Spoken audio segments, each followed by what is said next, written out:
आज की क्लास में हम बात करने वाले हैं एटॉमिक मास और जो मास नंबर होता है उसमें क्या डिफरेंस होता है।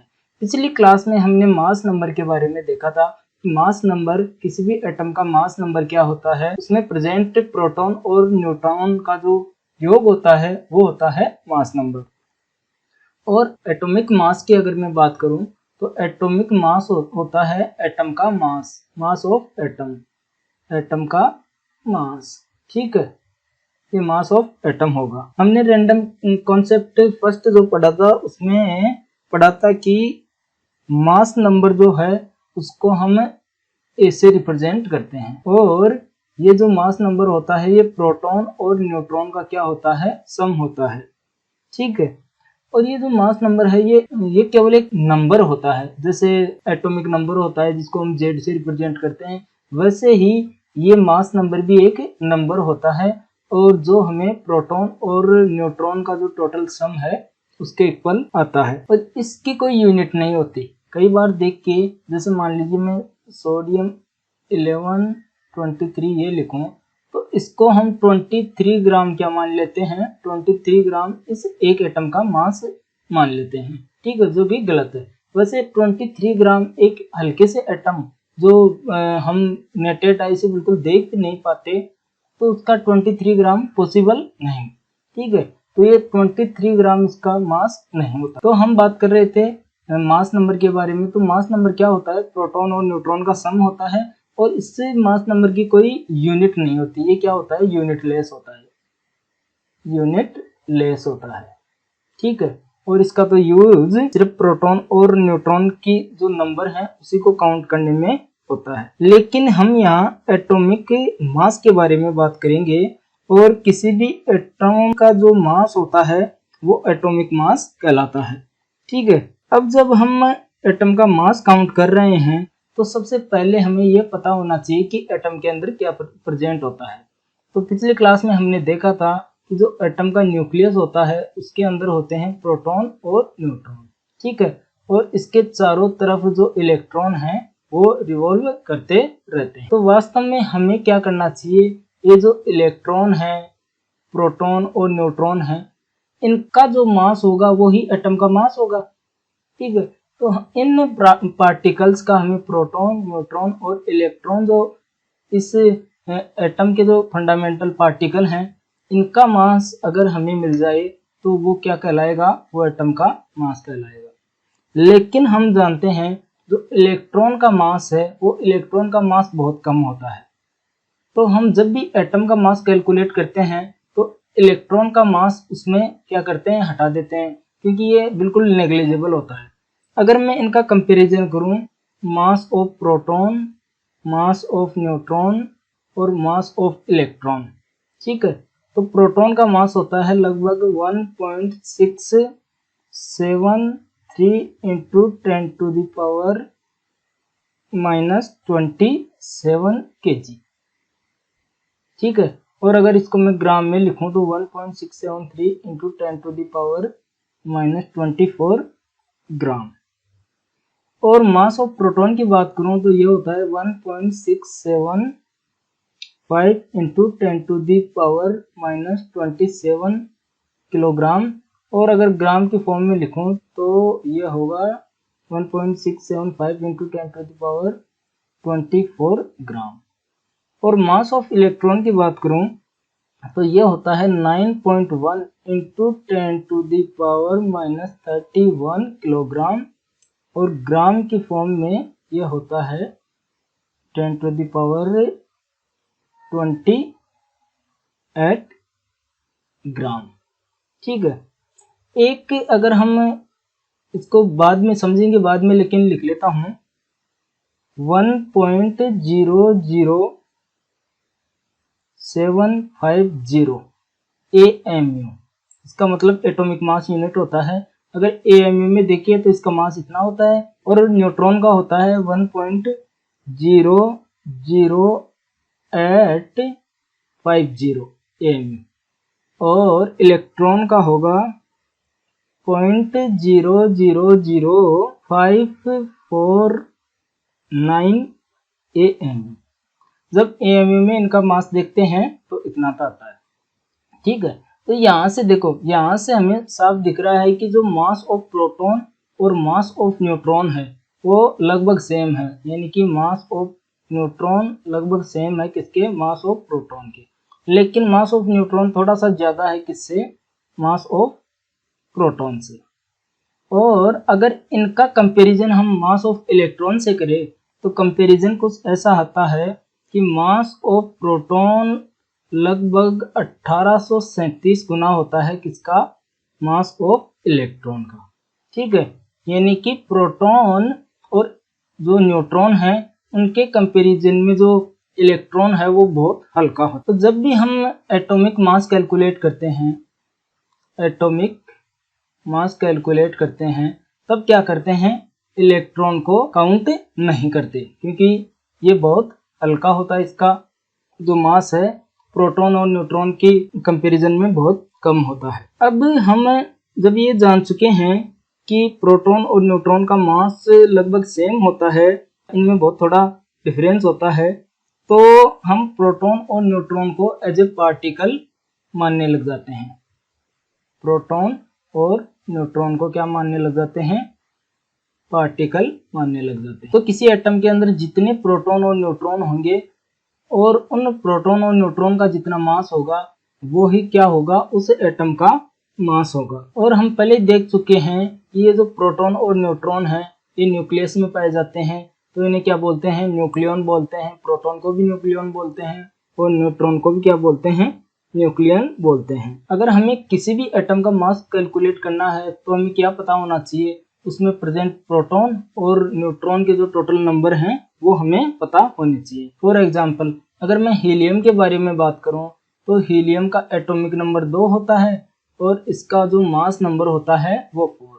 ठीक है, तो इसका एटॉमिक नंबर 2 होगा और अगर एटम न्यूट्रल है तो इसमें इलेक्ट्रॉन भी कितने होंगे, 2, इसमें प्रोटॉन भी कितने होंगे, 2। और इसका अगर एटॉमिक नंबर 4 है तो हम जानते हैं एटॉमिक नंबर क्या होता है, प्रोटॉन प्लस न्यूट्रॉन 4 है। यहाँ पर प्रोटॉन कितने हैं, प्रोटॉन 2 हैं, तो 2 प्लस n इक्वल 4, यानी कि न्यूट्रॉन भी यहाँ पर कितने आ जाएंगे, 2 ही आ जाएंगे। ठीक है, तो हीलियम जो एटम है इसके न्यूक्लियस में क्या है, इसके न्यूक्लियस में 2 प्रोटॉन हैं और 2 न्यूट्रॉन हैं, इसके अंदर 2 न्यूट्रॉन हैं और ये जो इलेक्ट्रॉन है बाहर की तरफ इनको हम काउंट नहीं कर रहे। अब हमें यहाँ पर ये पता चल गया है कि ये जो न्यूक्लियन है ये टोटल कितने हैं, 4 न्यूक्लियन है, 4 न्यूक्लियन है, यानी कि टोटल 4 पार्टिकल है।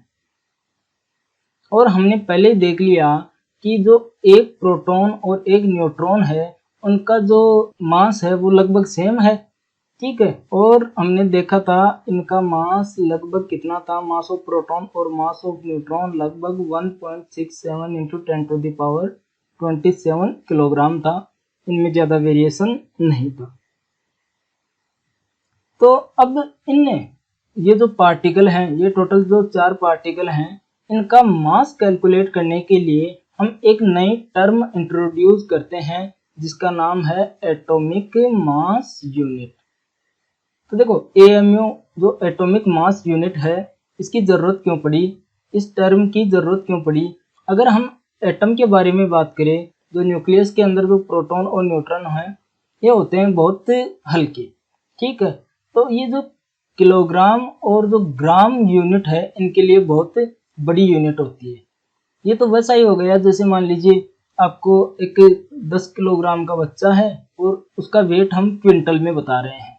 ठीक है, तो उसका वेट क्विंटल में, तो क्विंटल में कितना बताएंगे, तो ये जो टर्म है इसके लिए बहुत बड़ी टर्म होती हैं। तो इसके लिए फिर ये नई टर्म इंट्रोड्यूस की, क्या, एटॉमिक मास यूनिट।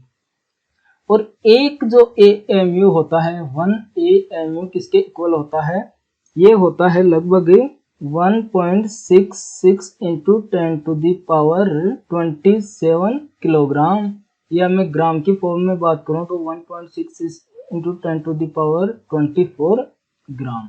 ठीक है, और हमने जब प्रोटॉन और न्यूट्रॉन का मास देखा था तो वो भी लगभग इतना ही था। तो मैं कह सकता हूं mass of proton mass of proton कितना होगा, लगभग AMU, और मास ऑफ न्यूट्रॉन भी कितना होगा, मास ऑफ न्यूट्रॉन भी कितना होगा, लगभग 1 AMU। ठीक है, और वैसे अगर AMU की एग्जैक्ट वैल्यू की मैं बात करूं तो 1 AMU होता है, 1 एटॉमिक मास यूनिट होती है 1.60605 इंटू 10⁻27 किलोग्राम। ठीक है, इतनी ये एग्जैक्ट वैल्यू होती है। लेकिन यहाँ पर ये जो वैल्यू है ये लगभग सेम है किसके, प्रोटॉन और न्यूट्रॉन। तो अब अगर मान लीजिए मैं हीलियम की बात कर रहा था, हीलियम में टोटल ये कितने पार्टिकल थे, हीलियम में टोटल 4 पार्टिकल थे, और जो प्रोटॉन और न्यूट्रॉन था इनका जो मास था ये बराबर था। और यहाँ से अगर हम देखें तो बोल सकते हैं कि अगर एक प्रोटॉन का मास 1 AMU है और एक न्यूट्रॉन का मास 1 AMU है, तो यहाँ टोटल जो 4 न्यूक्लियॉन हैं इनका मास कितना हो जाएगा, 4 AMU। ठीक है, फॉर एग्जाम्पल अगर आपको मान लीजिए कोई एटम दिया हुआ है जिसका एटॉमिक नंबर है कितना, Z, और मास नंबर है कितना, A। ठीक है, तो A हम जानते हैं क्या होता है, प्रोटॉन प्लस न्यूट्रॉन। तो प्रोटॉन और न्यूट्रॉन दोनों का सम A होता है, तो एक को मैं AMU में लिख दूं। ठीक है, एक को मैं AMU में लिख दूं तो ये इस एटम का क्या हो जाएगा, मास हो जाएगा। एक सिंगल एटम का क्या हो जाएगा, मास हो जाएगा। और अगर मान लीजिए आपको दिया गया है, जैसे मान लीजिए ऑक्सीजन एट 16। ठीक है, तो यहाँ पर जो प्रोटॉन और न्यूट्रॉन का जो सम है वो कितना है, 16। तो अगर मैं 16 को AMU में लिखूं, 16 AMU, तो ये ऑक्सीजन के एक एटम का मास कहलाएगा। और अगर मैं इसको इस AMU को किसमें, किलोग्राम में कन्वर्ट करूं, तो इसको 1.66 इंटू 10⁻27 kg से मल्टीप्लाई कर, तो ये किसमें आ जाएगा, किलोग्राम। अगर मान लीजिए आपको एक सैंपल दिया हुआ है, ठीक है, एक सैंपल दिया हुआ है और इसमें बोला है कि इसमें 5 एटम ऑफ ऑक्सीजन प्रेजेंट है, 5 एटम ऑफ ऑक्सीजन। ठीक है, तो इस सैंपल का मास कितना होगा, मास ऑफ सैंपल। हमें पता है एक ऑक्सीजन का जो एक एटम होगा उसका मास कितना होगा, 16 AMU। अगर टोटल 5 एटम है तो कितना हो जाएगा, 80 AMU। ठीक है, और अगर इसका उल्टा मैं करूं, अगर मान लीजिए आपको AMU में कोई मास दिया हुआ है, ठीक है, AMU में कोई मास दिया हुआ है और पूछा है कि 80 AMU जो है इसमें ऑक्सीजन के कितने एटम होंगे। तो अगर मैं एटम यहाँ से कैलकुलेट करूं तो जो 80 AMU है, ठीक है, इसे मैं डिवाइड कर दूंगा। एक एटम, ऑक्सीजन एटम का मास कितना होता है, 16 AMU। तो टोटल यहाँ पर एटम कितने आ जाएंगे, 5 एटम। ठीक है, तो कहने का मतलब यही है कि अगर किसी एटम का जो मास नंबर होता है उसको मैं AMU में लिख दूं तो वो उसके एक एटम का मास हो जाए। किसी भी एटम के जो मास नंबर हैं उनको AMU में लिखने पर वो उसका एक एटम का मास कहलाएगा। फॉर एग्जांपल जैसे एल्यूमिनियम होता है, ठीक है, तो इसका एटॉमिक नंबर ये और मास नंबर ये होता है। तो 27 AMU अगर मैं लिख रहा हूँ तो ये क्या है, इसके एक एटम का मास होता है। ठीक है, और अगर 27 को मैं ग्राम में लिखूं, ठीक है, अगली क्लास में देखेंगे 27 को अगर मैं ग्राम में लिखूं तो वास्तव में ये Na एटम का मास होता है, Na एटम का मास होता है। चलो ये हुआ हमारा एटॉमिक मास और मास नंबर में डिफरेंस। अब एक क्वेश्चन मैं आपसे पूछता हूँ, जैसे मान लीजिए प्रोटॉन होते हैं न्यूक्लियस के अंदर और इलेक्ट्रॉन होते हैं बाहर की तरफ, ठीक है, और इसमें होते हैं और न्यूट्रॉन। तो ये इलेक्ट्रॉन तो दूर दूर होते हैं, लेकिन ये जो प्रोटॉन हैं ये न्यूक्लियस के अंदर एक जगह रहते हैं, तो इनमें रिपल्सन क्यों नहीं होता, क्योंकि सब पर पॉजिटिव चार्ज है। और जो न्यूट्रॉन है वो होते हैं न्यूट्रल। तो ये जैसे मान लीजिए अगर मैं सोडियम 1123 की बात करूं तो इसमें टोटल प्रोटॉन कितने हैं, इसके न्यूक्लियस में टोटल 11 प्रोटॉन है और जो इलेक्ट्रॉन है वो भी 11 है। लेकिन इन प्रोटॉन में रिपल्सन होता है या नहीं, अगर होता है तो फिर ये स्टेबल कैसे हैं? इस क्वेश्चन का जवाब आपको देखना है, अगली क्लास में इसको डिस्कस करेंगे। Thank you. अगर आपको मेरी ये वीडियो अच्छा लगा तो प्लीज जो चैनल है उसको लाइक, शेयर और सब्सक्राइब कीजिए।